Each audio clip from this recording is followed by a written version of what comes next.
Bismillahirrahmanirrahim. Alhamdulillah hamdan katsiran tayyiban mubarakan fih kama yuhibbu rabbuna wa yarda. Ashhadu an la ilaha illallah wahdahu la syarika lah wa ashhadu anna Muhammadan abduhu wa rasuluh sallallahu alaihi wa ala alihi wa sallama taslima katsira amma ba'd. Kita lanjutkan tentang pembahasan tema bahaya media sosial terhadap anak. Di antara bahaya tersebut yaitu menimbulkan pada diri anak sesuatu yang menghabiskan waktu, sehingga waktu yang terkuras habis tersebut tidak menyisakan untuk keluarga dan juga bahkan teman-temannya. Kita khawatir anak yang sudah terpola seperti ini di dalam kesehariannya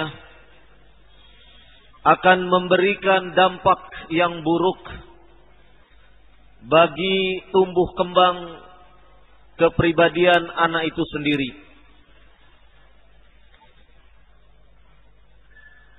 Seorang anak yang semestinya dididik oleh orang tuanya untuk peduli kepada sesama, peduli kepada orang-orang yang fakir, yang miskin, yang yatim, dan orang-orang yang tidak mampu. Juga yang semestinya anak dididik untuk peduli kepada lingkungan di mana ia berada. Peduli terhadap orang-orang yang tengah tertimpa musibah. Peduli kepada orang-orang yang tengah mengalami kesulitan hidup. Namun dengan pola kebiasaan anak yang terus bergelut dengan perangkat teknologi sehingga waktunya habis hanya untuk menggunakan perangkat tersebut, ini jelas akan membahayakan kepada anak itu sendiri. Kepekaan anak akan perhatian kepada kedua orang tuanya bisa menjadi tumpul. Kepekaan anak terhadap saudara-saudaranya, kakaknya, adiknya juga demikian. Sehingga dengan waktu yang ia habiskan bersama perangkat teknologi tersebut akan menjadikan dirinya menjadi anak-anak yang individualis,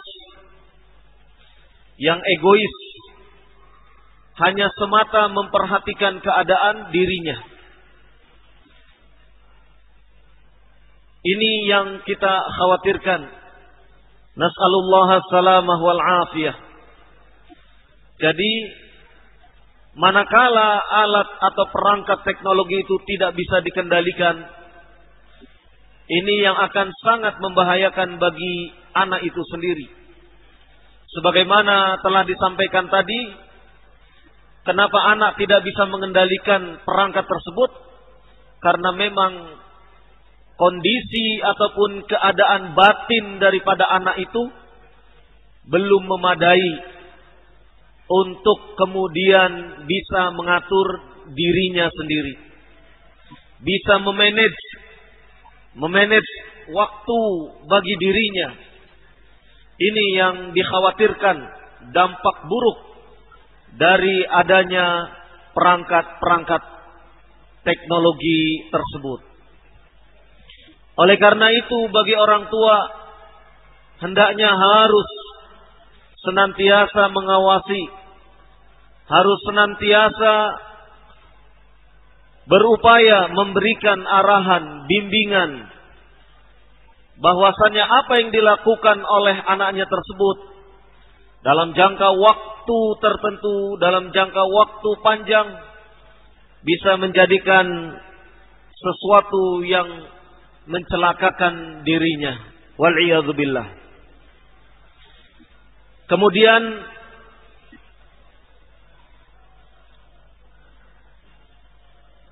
di antara dampak buruk lainnya, bahwasannya ketika anak tersibukkan dengan perangkat teknologi tersebut,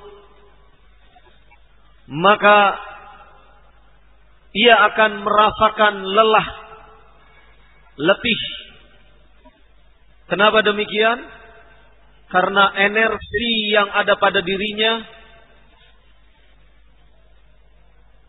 termaksimalkan untuk atau dihabiskan untuk memperhatikan perangkat teknologi tersebut. Ini yang kita khawatirkan. Sehingga ketika kondisi tubuh anak tersebut sudah lelah, letih, karena energinya terkuras, disibukkan oleh perangkat yang berisi media sosial tersebut, maka kemudian dia tidak bisa untuk mengambil manfaat dari hal-hal di luar dirinya, yang hal-hal lain di luar dirinya. Ya. Tentu saja, ya, kalau dia seorang santri, ya, karena kondisi tubuhnya sudah letih, lelah, dia tidak akan bisa secara maksimal untuk murajaah. Dia tidak bisa maksimal untuk belajar, mempelajari sesuatu, mempelajari al-ilmu nafi'.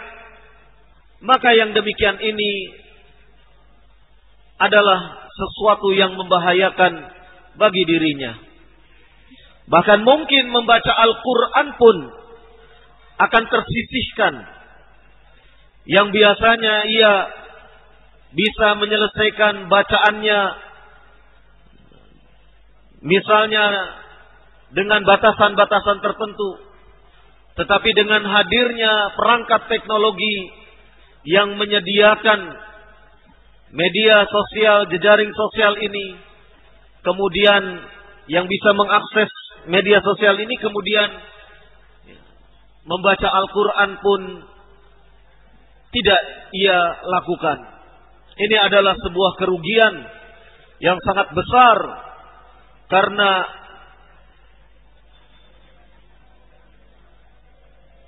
cahaya yang semestinya masuk ke dalam lubuk hatinya tergantikan oleh perangkat teknologi yang belum bisa ia kendalikan tersebut. Nas'alullah salamah wal afiyah. Dan hal yang demikian tidak hanya mengenai anak-anak saja. Bisa juga orang-orang dewasa, bahkan para orang tuanya sendiri, ketika perangkat teknologi dengan beragam macam jejaring sosialnya atau media sosialnya tersebut, sehingga aktivitas-aktivitas keseharian yang ketika sebelum perangkat itu ada, ia rajin membaca Al-Quran, ia rajin memurajaah pelajaran-pelajaran yang lain, ya. Namun setelah ada perangkat tersebut, hal-hal yang menjadi tersisihkan.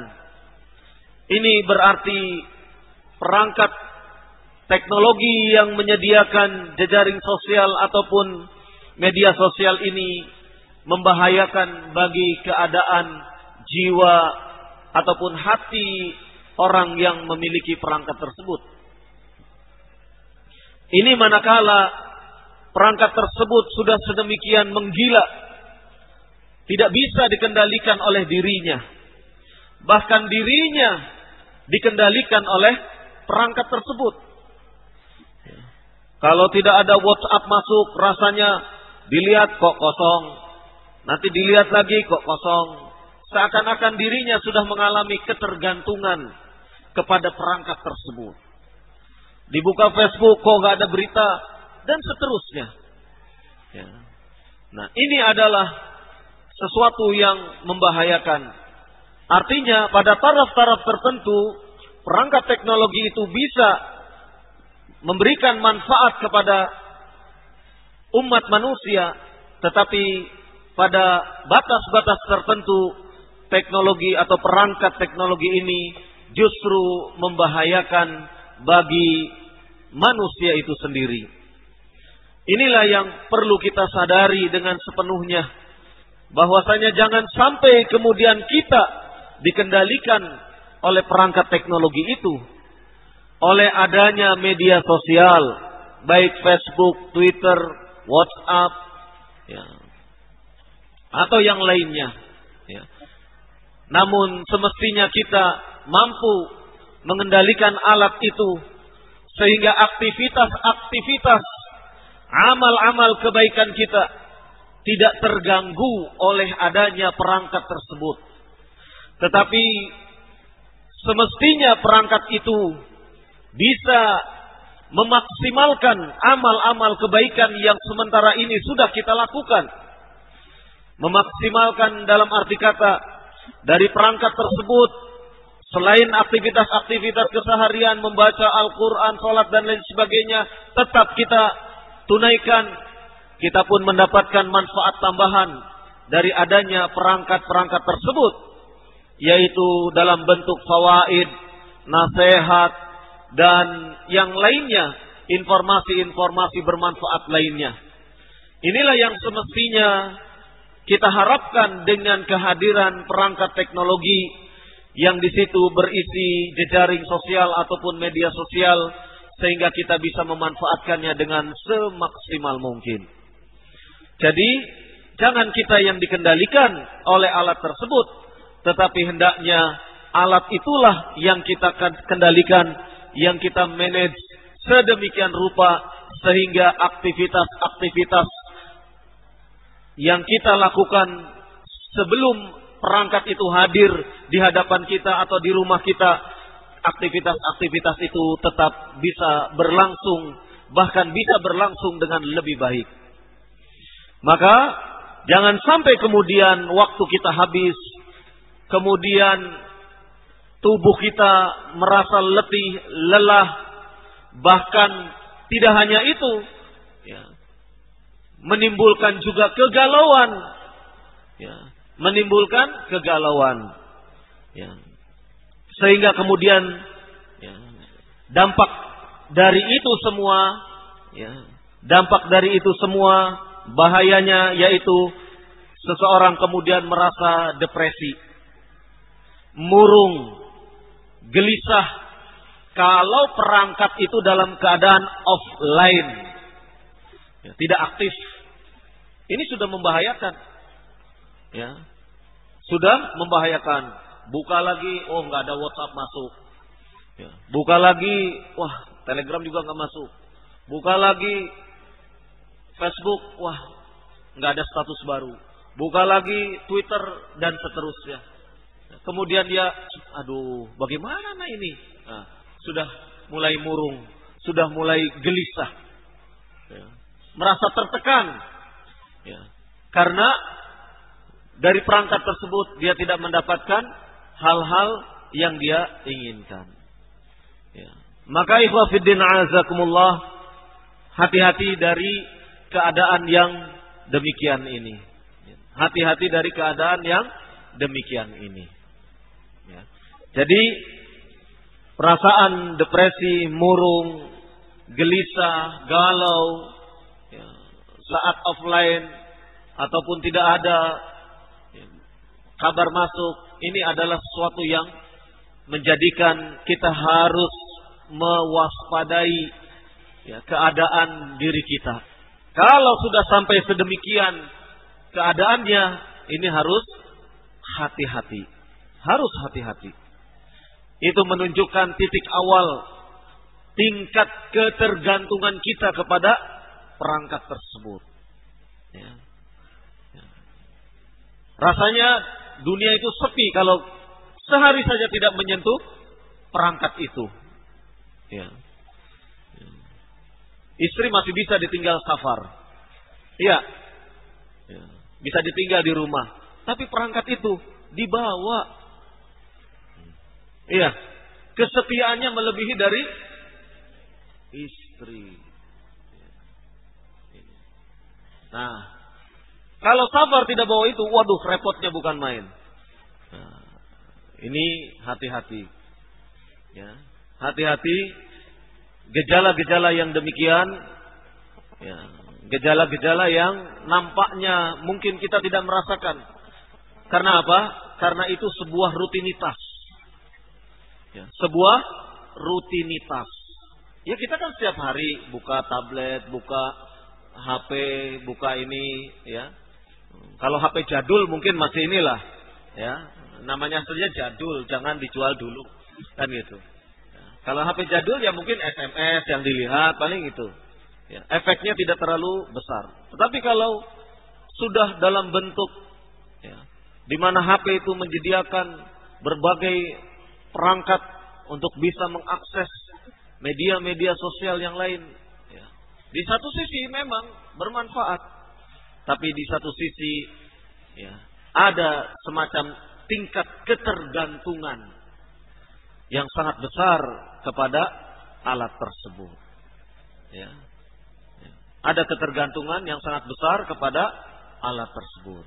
Di satu sisi memberikan nilai positif, tapi di satu sisi kita juga harus mewaspadai hal-hal yang negatif yang bisa ditimbulkan dari perangkat tersebut.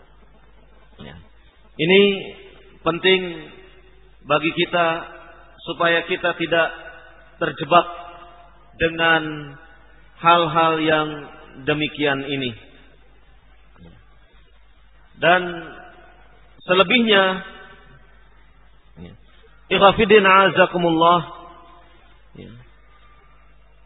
ketika kita memperhatikan kepada anak kita bahwasannya ia benar-benar harus dibimbing, jangan sampai kemudian terkena bahaya dari adanya perangkat teknologi tersebut. Maka hendaklah kita berupaya memberikan perhatian kepada anak untuk menyibukkan dirinya dengan ta'lim. Karena ini adalah tugas kita. Sebagaimana disebutkan oleh Syekh Abdullah Al-Bukhari hafizahullah ta'ala, bahwasanya al-inayatu wal ihtimamu bita'limil ibni wal bint ma yanfa'uhu fi dinihi wa dunyahu. Di antara tugas orang tua adalah memberikan perhatian kepada anak-anak, baik yang laki-laki maupun yang perempuan, agar mereka tersibukkan dengan ta'lim, proses belajar mengajar, agar mereka sibuk dengan proses pembelajaran yang ada pada dirinya, baik hal-hal yang sifatnya masalah diniyah ataupun hal-hal yang sifatnya keduniaan. Jadi orang tua memberikan perhatian di situ. Orang tua memfokuskan, membimbing anak-anaknya agar mereka ihtimam terhadap masalah ta'lim. Kenapa demikian?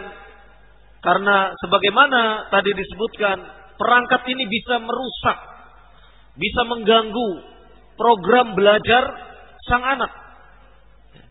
Maka berikan perhatian. Jangan kemudian dilepas anak begitu saja. Berikan perhatian mereka untuk kemudian alihkan kesibukan-kesibukan itu dalam bentuk ta'lim. Ya. Nah, apalagi kalau anak-anak sibuknya dengan game. Wah, ini lebih berbahaya lagi. Tingkat kecanduannya sangat mengkhawatirkan. Ya. Berbagai temuan ya, di kota-kota besar, terkhusus adalah di Jakarta, anak usia sekolah dasar, usia 10 tahun, 11 tahun, 12 tahun, sudah bisa mengakses ya, ya, informasi-informasi yang tidak patut bagi anak itu. Sudah mengakses ya, kabar-kabar, informasi-informasi yang informasi itu ya, adalah sesuatu yang berbau pornografi dan lain sebagainya. Kenapa demikian? Di tingkat perkotaan, anak kecil bawa HP bukan HP jadul, ya, HP yang sudah sudah dengan perangkat teknologi yang canggih, sehingga ia bisa membuka ya, berbagai macam situs. Dia sudah bisa mendapatkan informasi-informasi yang tidak selayaknya bagi anak usia seperti itu. Dan ini ditemukan ya, dari beberapa penelitian yang ada. Ya, ini adalah gejala yang sangat mengkhawatirkan. Ya. Karena apa? Karena anak tentu akan berperilaku yang tidak semestinya. Anak akan berperilaku yang tidak semestinya. Dan dengan perangkat ini sudah tidak lagi bisa membedakan, oh ini kota, oh ini desa. Sekat batas kota desa sudah tidak ada lagi. Ya. Bahkan ya, masyarakat desa bisa lebih canggih mengakses ya, daripada masyarakat kota. Ya. Orang-orang desa bahkan lebih canggih. Ya. Ya. Peralatan mengkhawatirkan ya, di tengah kemajuan yang sekiranya kemajuan itu bisa memberikan manfaat ya, bagi kehidupan manusia, ternyata kemajuan itu justru bisa menjadi bencana. Nas'alullah salamah wal afiyah. Oleh karena itulah penting sekali bagi orang tua untuk memberikan perhatian agar proses belajar anak tidak terganggu, yaitu proses untuk menanamkan al-i'tiqad as-salim, ya, keyakinan-keyakinan yang selamat, keyakinan-keyakinan yang memang diajarkan oleh Rasulullah sallallahu alaihi wa ala alihi wasallam. Nah, keyakinan-keyakinan itulah yang diajarkan, disemai, ditumbuhkan pada jiwa anak, baik anak laki-laki ataupun anak perempuan. Maka penting bagi anak untuk senantiasa menyibukkan hal-hal yang demikian ini.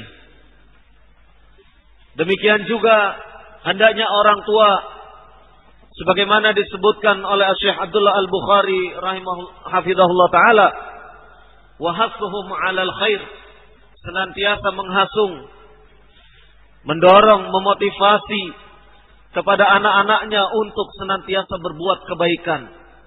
Termasuk diantaranya menjelaskan tentang sisi-sisi yang membahayakan dari perangkat teknologi yang ada tersebut. Ya. Menjelaskan bagaimana bahayanya. Ya. Selain teknologi itu bisa mendatangkan manfaat, tetapi bagi anak-anak tentu ada sesuatu yang bisa membahayakan. Ini penting karena sesungguhnya ya, sebagai orang tua juga perlu memberikan apa yang disebut Syekh Abdullah Al-Bukhari, yaitu tahdziruhum minasyarr, yaitu memperingatkan mereka dari berbagai macam kejelekan. Hal-hal yang jelek itu perlu disampaikan kepada anak.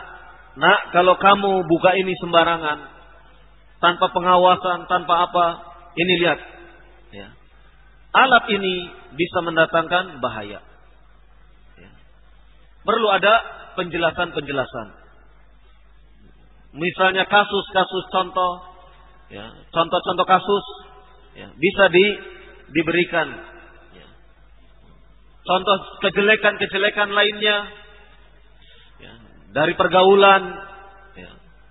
Jangan sampai kemudian engkau, wahai anakku, jangan kemudian ikut-ikutan. Karena teman-teman tetanggamu memakai HP yang canggih-canggih, kemudian kau lantas menuntut kepada orang tuamu untuk meminta seperti anak-anak tetangga. Hal-hal yang demikian perlu ditanamkan kepada anak. Karena sebagaimana sudah disebutkan, kepribadian anak itu masih labil. Masih belum bisa untuk memegang sesuatu prinsip secara kokoh. Masih bisa mudah terombang-ambingkan oleh keadaan. Perlu ditanamkan prinsip-prinsip bahwasannya boleh mengikuti, tetapi mengikuti sesuatu yang hak, sesuatu yang baik, sesuatu yang benar, tidak melanggar syariat, sesuatu yang disenangi oleh Allah dan Rasulnya, dan lain sebagainya. Ini adalah bentuk memperingatkan anak dari perbuatan-perbuatan yang jelek, yang buruk, yang tentu saja manakala perbuatan buruk ini bisa menjerumuskan anak-anak kepada sesuatu yang negatif. Allah Subhanahu wa taala telah berfirman, "Wa'mur ahlaka bis-sholati wastabir 'alaiha." Dan perintahkanlah kepada keluargamu untuk menunaikan, menegakkan salat, dan hendaknya perintahkan mereka untuk bersabar di dalam menunaikan salat tersebut. Allah Subhanahu wa taala telah memberikan perintah kepada setiap orang tua untuk senantiasa membimbing, mengarahkan dengan memerintahkan mereka mengerjakan salat, mengerjakan sesuatu kebaikan, sesuatu yang bisa memberikan manfaat bagi dirinya dan keluarganya. Dan di dalam hadis Nabi sallallahu alaihi wasallam, hadis riwayat Ahmad, Abu Dawud, bahwasanya hadis dari Abdullah bin Umar, hadis dari Abdullah bin Amr radhiyallahu anhuma, di mana Nabi sallallahu alaihi wasallam bersabda, "Muru abna'akum bis-shalah lis-sab'in, wadribuhum 'alaiha li-'ashrin, wa farriqu bainahum fil madaji'." Perintahkan kepada anak-anak kalian untuk menegakkan salat ketika usia mereka 7 tahun. Dan pukullah mereka ketika mereka tidak menunaikan perintah salat, dan pisahkanlah di antara mereka tempat tidur mereka. Hadis Nabi sallallahu alaihi wasallam ini pun menunjukkan bagaimana sikap yang harus diperbuat oleh orang tua terhadap anak-anaknya, yaitu senantiasa memerintahkan kepada sesuatu yang ma'ruf dan melakukan tindakan amar ma'ruf, melakukan tindakan nahi mungkar ketika anak itu melakukan pelanggaran. Maka sabda Nabi sallallahu alaihi wasallam, "Muru abna'akum bis-shalah li sab'in," ini merupakan perintah. Anak diperintah untuk menunaikan yang ma'ruf. Wadribuhum 'alaiha li 'ashrin, pukullah mereka ketika mereka sudah usia 10 tahun tapi belum menunaikan sholat. Ini artinya apa? Artinya bahwasanya kita sebagai orang tua menunaikan proses nahi mungkar, ingkarul mungkar, ya, dengan bentuk apa? Dengan bentuk memerintahkan anak itu untuk menetapi kewajiban sholat. Maka hadis ini menjadi dalil bagi kita semua untuk senantiasa memberikan perhatian kepada anak kita dalam bentuk memerintahkan sesuatu yang baik, menanamkan yang baik, namun jangan lupa memperingatkan anak untuk tidak melakukan sesuatu yang jelek.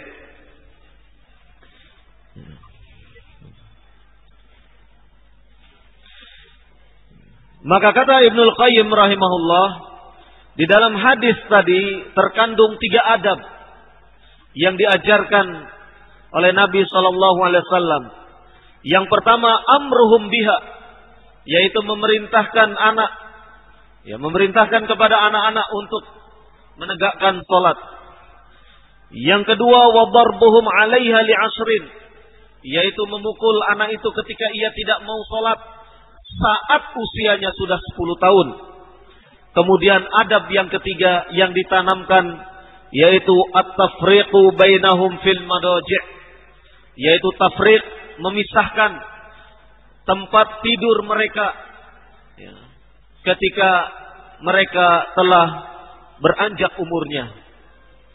Maka ikhwah fiddin azakumullah, dari sinilah pendidikan adab kepada anak-anak itu dimulai. Dari sinilah orang tua mengawasi, ya, terhadap perilaku tindak tanduk yang dilakukan oleh seorang anak, ya. Termasuk di antara jika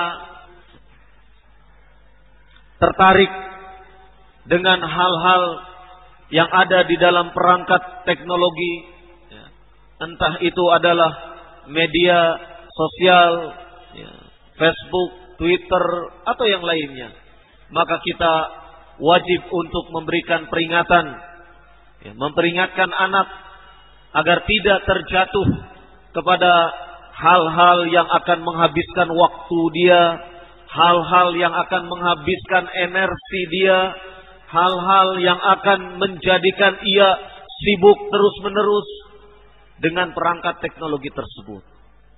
Ya. Kita harus peringatkan, karena dampaknya, bahayanya akan besar bagi anak itu sendiri. Ya. Kasus-kasus, ya, perzinahan, kasus-kasus, ya, hubungan yang tidak baik antar lawan jenis, ya, banyak dari jejaring sosial. Ini jangan sampai kemudian syaitan menjerumuskan, ya, seorang hamba melalui perangkat teknologi ini. Nas'alullah salamah wal afiyah. Ya. Hati manusia itu lemah. Hati manusia itu lemah. Diri kita diciptakan oleh Allah Subhanahu wa taala dalam keadaan lemah. Allah Subhanahu wa taala berfirman, "Wa khuliqal insanu dha'ifa." Diciptakannya manusia dalam keadaan lemah. Ya. Hati kita di antara 2 jari jemari dari jari jemari Allah Subhanahu wa taala. Maka, ya, kita harus benar-benar memohon perlindungan kepada Allah Subhanahu wa taala, senantiasa berdoa kepada Allah Subhanahu wa taala agar mengokohkan hati kita di atas ketaatan kepada Allah Subhanahu wa taala. Jangan kita menjadi takabur, ya, menjadi takabur, menganggap diri sudah ta'lim lama, ya, kemudian beranggapan tidak akan terseret kepada hal-hal yang tidak senonoh. Jangan kemudian seperti itu, ya. Jangan seperti itu. Banyak kasus ya, yang sudah ta'lim lama kemudian jadi terseret, yang kemudian rumah tangganya jadi tidak harmonis. Ya, ada kasus-kasus yang demikian. Maka jangan kemudian beranggapan, ya, wah saya sudah ta'lim lama, sudah kuat, ya, kokoh, ya, belum tentu. Ya. Ingat bahwasannya pada diri kita, ya, kadang muncul sikap-sikap, sifat-sifat yang tidak baik. Ya. Maka yaitu syaitan, tipu daya syaitan senantiasa, ya, mengintai setiap hamba manusia.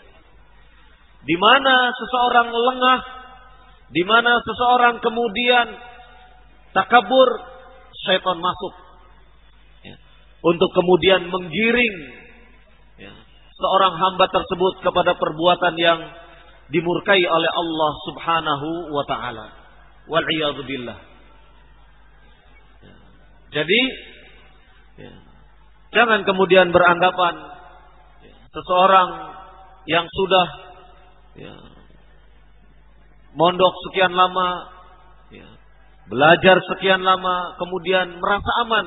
Jangan demikian. Ya. Jangan kemudian merasa aman. Ya. Para sahabat, ya, radhiyallahu anhum, ya, ya, mereka adalah orang-orang yang tidak merasa aman dengan keadaan dirinya. Mereka khawatir penyakit nifak masuk ke dalam diri sahabat. Para sahabat yang dibina langsung, ya, yang diajari langsung oleh Rasulullah sallallahu alaihi wasallam, masih merasa tidak aman. Umar ibn al-Khattab radhiyallahu anhu juga demikian, merasa tidak aman. Jangan-jangan dirinya dimasukkan ke dalam barisan catatan orang-orang munafik. Ya. Sampai ia bertanya, ya, kepada seorang sahabat, yang sahabat ini dibisiki oleh Rasulullah SAW tentang nama-nama orang munafik. Umar radhiyallahu anhu kemudian bertanya kepada sahabat ini, apakah nama saya disebutkan oleh Rasulullah SAW? Ini menunjukkan kekhawatiran seorang Umar bin Khattab radhiyallahu anhu tentang keadaan dirinya. Dirinya tidak merasa aman dari keadaan nifak yang bisa masuk menyelinap pada diri seseorang. Nas'alullaha salamah wal afiyah. Kita berlindung kepada Allah Subhanahu wa taala atas hal-hal yang demikian ini.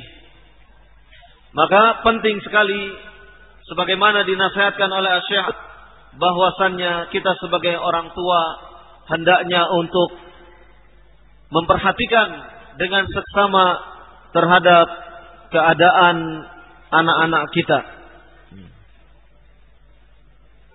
Juga tanamkan kepada diri anak, sebagaimana disebutkan oleh Syekh Abdullah Al-Bukhari hafizahullah ta'ala, tarbiyatul abna wal banat ala makarimil akhlaq wa tahziru min masawi al akhlaq. Mendidik anak-anak laki-laki dan perempuan, ya, di atas kemuliaan-kemuliaan akhlak, di atas akhlak-akhlak yang mulia, dan memperingatkan mereka dari akhlak-akhlak yang jelek, yang buruk, yang bisa kemudian mengubah hidup menjadi sesuatu yang tidak baik. Ini adalah tugas kita sebagai orang tua, agar mencegah anak-anak dari berbagai macam bahaya yang akan menjatuhkan, menggelincirkan anak-anak dari al-haq, dari jalan yang benar, termasuk diantaranya menyelamatkan anak-anak dari berbagai bahaya yang dia sosial yang sekarang ini tengah marak dan tengah menjadi trendy di kehidupan sekitar kita.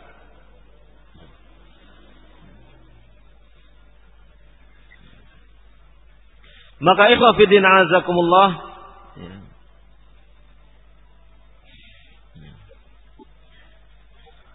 penting sekali untuk menjadikan anak-anak kita iltizam kepada apa yang diajarkan oleh Rasulullah sallallahu alaihi wasallam. Sehingga salah satu upaya kita untuk menjadikan anak-anak bisa terkontrol, bisa terawasi untuk tidak bermain-main dengan perangkat teknologi yang di situ memuat berbagai macam jejaring sosial ataupun media sosial. Maka kita sebagai orang tua hendaknya menciptakan lingkungan yang kondusif, menciptakan tempat bagi anak-anak kita yang sangat mendorong untuk kemudian anak-anak itu bisa melakukan amal-amal kebaikan. Di antaranya adalah menciptakan lingkungan di dalam rumah kita, lingkungan yang hangat, lingkungan di mana kita sebagai orang tua penuh perhatian kepada anak-anak kita. Penuh perhatian kepada anak-anak kita. Sesibuk apapun diri kita, jangan sampai kemudian tidak memperhatikan anak-anak. Sesibuk apapun kita, tidak ada alasan untuk kemudian kita tidak memperhatikan anak-anak kita. Karenanya, buat suasana rumah sedekat mungkin antara kita dengan anak-anak. Ketika anak-anak sedang di kamar sendirian, kita masuk, kita berbincang, kita bertanya sesuatu yang mungkin pertanyaan itu bisa pertanyaan yang santai, pertanyaan yang mungkin ringan menurut anggapan kita, namun sebenarnya di balik kita mengajukan pertanyaan yang ringan, ada sebentuk perhatian, yang perhatian ini sesungguhnya yang sangat didambakan oleh anak-anak kita. Kita bisa bertanya, sandalmu kok baru ya, misalnya. Pertanyaan sepertinya sepele, tapi sebenarnya itu bentuk perhatian kita. Jangankan masalah yang besar, sandal saja diperhatikan. Bajumu baru, siapa yang belikan? Dan seterusnya. Pertanyaan-pertanyaan yang sebenarnya kita bisa kita bisa mengajukan kepada anak, namun itu sesuatu yang ringan, remeh, tapi besar artinya bagi seorang anak. Maka penting sekali bagi kita untuk memperhatikan hal-hal yang seperti ini. Ciptakan suasana rumah yang mendukung, yang kondusif, agar anak-anak ketika mengalami masalah mau berkomunikasi dengan kita. Jangan menjadi orang tua yang justru anak kalau ada masalah sulit berkomunikasi. Kamu bilang nanti anak bisa mengkomunikasikan. Bagaimana mungkin anak ingin curhat tentang masalah yang ia hadapi, sementara sosok seorang ayah sudah digambarkan sebagai sosok yang galak itu tadi. Ya. Ini jangan sampai timbul image seperti itu. Ya. Ayahku seorang yang galak. Jangan sampai image itu timbul. Ya, kalau punya masalah terus lari ke orang lain. Ya, padahal itu masalah yang menyangkut misalnya aib ya, keluarga yang semestinya masalah itu ditutupi. Ya. Bagaimana bila hal demikian itu terjadi? Dengan sebab apa? Dengan sebab ya, kita sebagai orang tua sudah memprofilkan diri kita sebagai orang yang tidak bersahabat. Ya. Nas'alullah salamah wal afiyah. Itulah barangkali yang bisa Ana sampaikan pada kesempatan siang hari ini. Ya, mudah-mudahan bermanfaat. Dan ini ada beberapa pertanyaan. Ya, nampaknya saya tidak bisa menjawab seluruh pertanyaan ini. Apa yang bisa saya jawab, saya jawab. Ya, banyak sekali pertanyaannya. Ya, waktu yang tidak mencukupi. Mudah-mudahan beberapa pertanyaan bisa terwakili.